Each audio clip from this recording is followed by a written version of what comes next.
नाज़रीन ते breaking news अवां शेयर कंदालूं। मौसमियात खाते कराची में 3 ॾींहंनि ताईं गर्मी बरक़रार रहण जी अॻकथी करे छॾी आहे।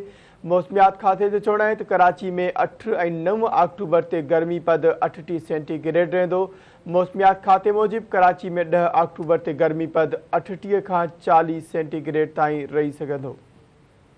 मौसम की सूरत हाल बाबत तव्हांखे आगाह कई पिया। मौसमियात खाते कराची में 3 ॾींहं ताईं गर्मी बरक़रार रहण जी अॻकथी करे छॾी आहे। मौसमियात खाते जो चवणु आहे त कराची में 8 ऐं 9 अक्टूबर ते गर्मी पद 38 सेंटीग्रेड रहंदी।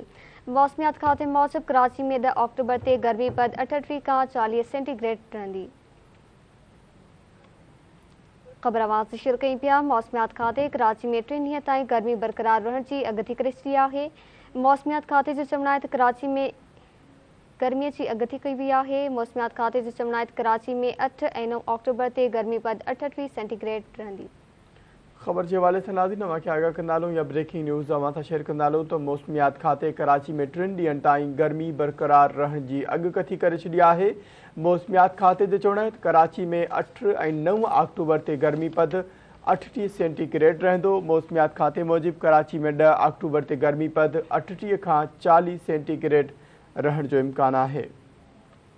इन हवाले सां वधीक तफ़सील मालूम कंदासीं। धरती टीवी कराची जो रिपोर्टर इमदाद सुमरा असां सां लाइन ते मौजूद आहे। जी इमदाद, आगाह कजो, छा तफ़सील आहिनि?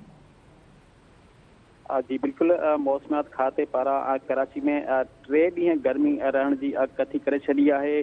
जॾहिं त मौसमियात खाते पारां जारी कयल अॻकथी मूजिबि जेको आहे 8 ऐं 9 अक्टूबर ते कराची में 38 डिग्री सेंटीग्रेड गर्मी पद रहण जो जेको आहे सो अॻकथी करे छॾी आहे।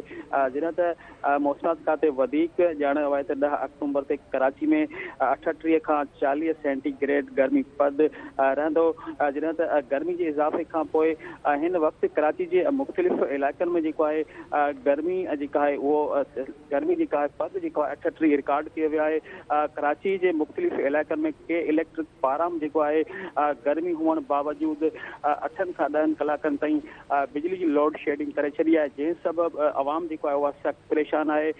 गर्मी खां पोइ हिन वक़्तु जेकी मुख़्तलिफ़ इलाइक़नि में अवाम जेका आहे उहा मुख़्तलिफ़ हंधनि ते जेको आहे सो कमनि जो जूस ऐं ॿिया जेकी थधा थधा आइटम जेकी आहिनि उहे वापराए रहिया आहिनि। हिन वक़्तु बि अव्हांखे ॿुधाईंदल कराची जे मुख़्तलिफ़ इलाइक़नि में गर्मी पद 38 रिकॉर्ड किया वियो आहे। जी वॾी महिरबानी इमदाद, आगाह करण लाइ।